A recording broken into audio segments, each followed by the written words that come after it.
Good morning बच्चों। आज class 11th का इम्पोर्टेंट टॉपिक है जो हम लोग डिस्कस करेंगे, that is the photo electric effect. क्या होता है फोटो इलेक्ट्रिक इफ़ेक्ट, इसके बारे में हम आपसे बात करेंगे।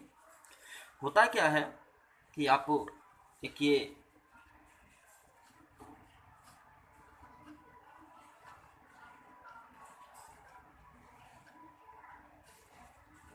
एक मेटेलिक सरफेस होता है, दैट इज़ मेटल। और मेटल में पोटेशियम, रुबिडियम, सीजियम कुछ भी ले सकते हैं as according to your NCERT. जब इस पर लाइट गिरती है, लाइट स्ट्राइक करेगी, तो इलेक्ट्रॉन्स क्या होते हैं, इससे इजेक्ट होते हैं। और अगर इन इलेक्ट्रॉन्स का कनेक्शन हमने सर्किट से कर दिया तो पूरे सर्किट में क्या होता है, करंट फ्लो होता है। तो इसको हम एक सर्किट के थ्रू समझते हैं।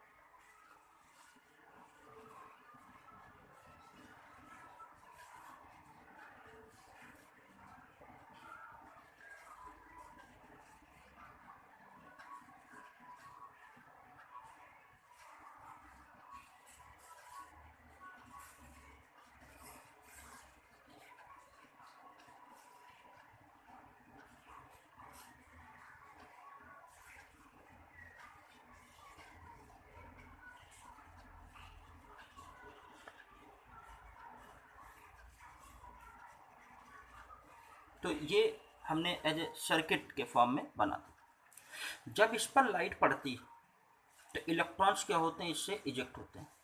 और ये इलेक्ट्रॉन इजेक्ट होकर पूरे सर्किट में क्या करते हैं, फ्लो करते हैं, मतलब एज ए करंट प्रोड्यूस करते हैं। और ये जो आप देख रहे हो, ये सरफेस, ये मेटेलिक सरफेस आपका यही मेटल है जो हमने पहले लिया था। तो क्या बताएंगे, when photons of sufficient energy strikes on the metallic surface, then electrons are ejected, electrons eject होते हैं, and current flows in the circuit. This phenomenon is known as photoelectric effect, and the electron ejected is known as photoelectrons, and the current is called photoelectricity. तो क्या बताएंगे, when photons of sufficient energy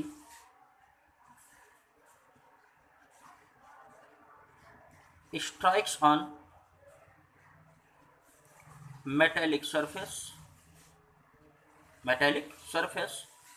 then electrons are ejected and current flows in the circuit. Current क्या है, circuit में flow करते। This phenomenon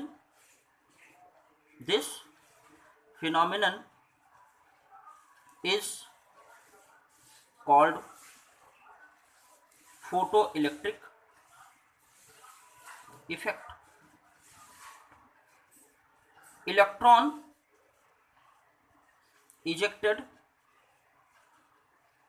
is called photo electron. क्या बोलते हैं बेटा, फोटो इलेक्ट्रॉन्स। तो ये जो लाइट पड़ रही है, इसकी एनर्जी कितना है, एच न्यू। हमने आपको पढ़ाया था प्लैंक्स क्वांटम थ्योरी में, एच न्यू। या एच न्यू को और क्या लिख सकते हैं, एच न्यू इक्वल टू होता है, एच न्यू इक्वल टू क्या होता है, एच सी अपॉन लेमडा, ऐसा भी होता है, इसको याद रखेंगे।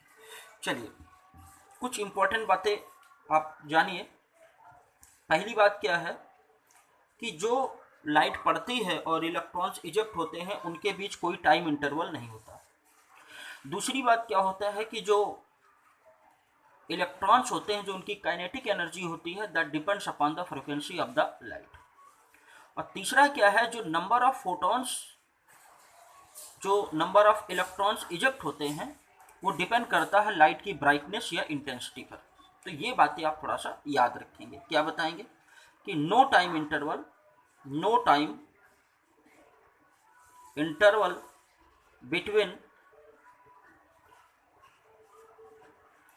striking light and ejection of electrons.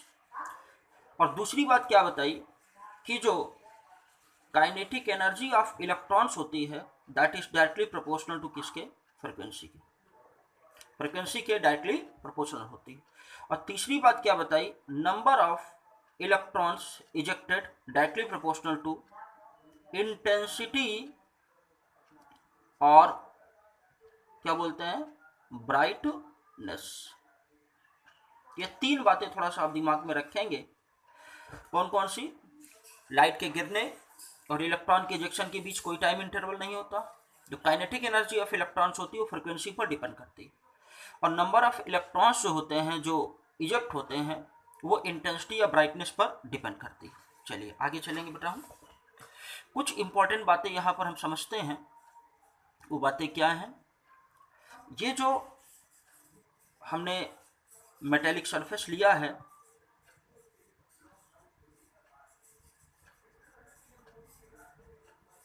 ये जो मेटेलिक सरफेस लिया है, इस पर जब लाइट गिरेगी तो ऐसी कंडीशन में होता है क्या है कि मेटल के ये जो एटम है, यहाँ पर आप जानते हैं ये क्या है, न्यूक्लियस और ये क्या है, इलेक्ट्रॉन्स। तो पहली कंडीशन में ये जो एच लाइट होती है ये क्या होती है, दो पार्ट में ब्रेक हो जाती है। कैसे ब्रेक होगी, पहली चीज तो क्या होगा कि ये इलेक्ट्रॉन जो है वो न्यूक्लियस के फोर्स ऑफ अट्रैक्शन को तोड़ेगा और फिर तोड़ने के बाद वो सरफेस पे आएगा और फिर वही इलेक्ट्रॉन्स क्या करेगा, फ्लो करेगा। जो सर्किट हमने जोड़ा है उसमें क्या करेगा, फ्लो करेगा। तो हमने क्या बताया कि जो एनर्जी आप देते हो that breaks into two parts. पहला क्या हो जाएगा, जो force of attraction between the electron और न्यूक्लियस उनको तोड़ने के लिए, और वो क्या कहलाता है, दैट इज वर्क फंक्शन कहलाता है। ठीक है, और बाकी जो बचेगा वो क्या करेगा, उसको काइनेटिक एनर्जी प्रोवाइड करेगा और करंट जो होगा सर्किट में फ्लो करेगा। तो हमने क्या बताया कि ये जो आपने एनर्जी दिया है that breaks into two parts. कौन कौन से, एक आपका होता है वर्क फंक्शन, पहला क्या होता है बेटा, वर्क फंक्शन, और दूसरा जो होता है आपका that is kinetic energy. Work function को हम लोग एच न्यू नॉट से भी लिखते हैं, तो एच न्यू इक्वल टू हो जाएगा H nu not plus kinetic energy. इस बात को आप याद रखेंगे कि जो एनर्जी आप दे रहे हैं ये दो पार्ट में ब्रेक हो जाती है, वर्क फंक्शन और काइनेटिक एनर्जी। ये बात क्लियर हो गई आई थिंक। फिर इसके बाद क्या कहा गया, अगर आप यहाँ पर लेंगे एच और h nu not equal to किसके है, काइनेटिक एनर्जी के, तो एच कॉमन लीजिए, ये हो जाएगा nu minus nu not equal to कितना है बेटा, काइनेटिक एनर्जी। ये बात भी आप थोड़ा याद रखेंगे। एक इंपॉर्टेंट बात हम और करेंगे यहाँ पे, आपको हमने इसके पहले बताया था न्यू बराबर कितना होता है, सी अपान लेमडा के, और ये जो दूसरा है न्यू नॉट ये हो जाएगा सी अपान लेमडा नॉट। जहाँ पर जो न्यू नॉट है वो क्या कहलाता है, थ्रेशोल्ड फ्रीक्वेंसी कहलाती है। और थ्रेशोल्ड फ्रीक्वेंसी वो मिनिमम फ्रीक्वेंसी होती है जो इलेक्ट्रॉन्स के इजेक्शन के लिए रिस्पॉन्सिबल होती है। मतलब अगर इससे नीचे अगर फ्रीक्वेंसी होगी लाइट की तो इलेक्ट्रॉन इजेक्ट नहीं होगा। तो ये क्या है, एक रेंज है, इसके नीचे जो है फोटो इलेक्ट्रिक इफेक्ट शो नहीं होगा। ठीक है, चलिए आगे देखते हैं। इस वैल्यू को आप रखेंगे एच, यहाँ कितना हो जाएगा, c upon lambda minus h c lambda naught, और इधर कितना हो जाएगा, that will be the kinetic energy. यहाँ कॉमन ले लें h c, one upon lambda और वन अपान लेमडा नॉट, कितना हो जाएगा, काइनेटिक एनर्जी। तो इसको भी थोड़ा आप याद रखेंगे।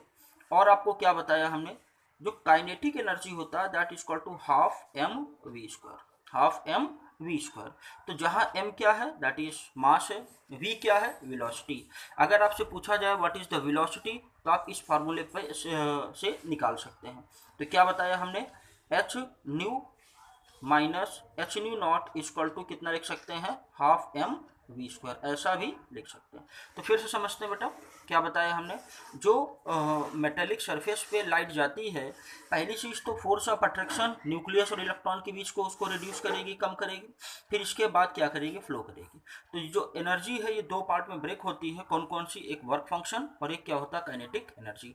Work function is the minimum amount of energy required to eject the electron, मतलब इलेक्ट्रॉन्स के इजेक्शन के लिए जो मिनिमम एनर्जी होती है वो क्या होता है एज अ वर्क फंक्शन। कहीं ना कहीं इसको हम आयोनाइजेशन एनर्जी भी बोलते हैं, और उसको हम आगे बात करेंगे आपसे। तो फिर क्या बताया आपने, यहाँ पे एच न्यू को उधर ले गए, तो h nu minus h nu not equal to kinetic energy. Nu common ले लिया, वो एच कॉमन ले लिया, फिर इसके बाद ये हो जाएगा nu minus nu not equal to kinetic energy. फिर इधर हो जाएगा, अब क्या करते हैं, आपको हमने बताया है कि nu equal to c upon lambda, और इधर क्या होता है, और यहाँ आपको बताया कि न्यू नॉट बराबर क्या होगा, सी अपान लेमडा नॉट। तो अब यहाँ पर आप ये वैल्यू रखते हैं, वैल्यू रखने पर आपको ये मिल जाएगा। एक न्यूमेरिकल सॉल्व करते हैं जिससे कि चीज़ें आपकी और आसान बने। चलिए, और हाँ एक बात और याद रखिएगा, जो वर्क फंक्शन है दैट इज मटेरियल प्रॉपर्टी। ये किस पर डिपेंड करती है, मटेरियल पर डिपेंड करती है, और ये जो होती है हर एक एलिमेंट के लिए फिक्स होती है।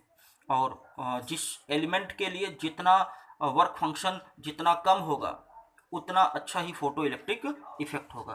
तो एक बात और करेंगे, वर्क फंक्शन जो होता है इज मटेरियल प्रॉपर्टी, ठीक है। And lower is work function, better is photo electric effect. मतलब क्या है, वर्क फंक्शन जितना कम होगा उतना ही अच्छा फोटो इलेक्ट्रिक इफेक्ट होगा। चलिए, कुछ प्रॉब्लम्स हम लोग करेंगे इसके बेस पे। वो प्रॉब्लम्स क्या होती हैं, a photon of wavelength, question है आपका,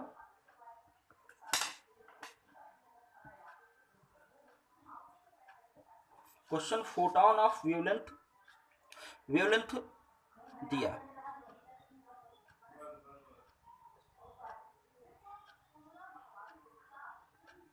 photon of wavelength 4 into 10⁻⁻7 metre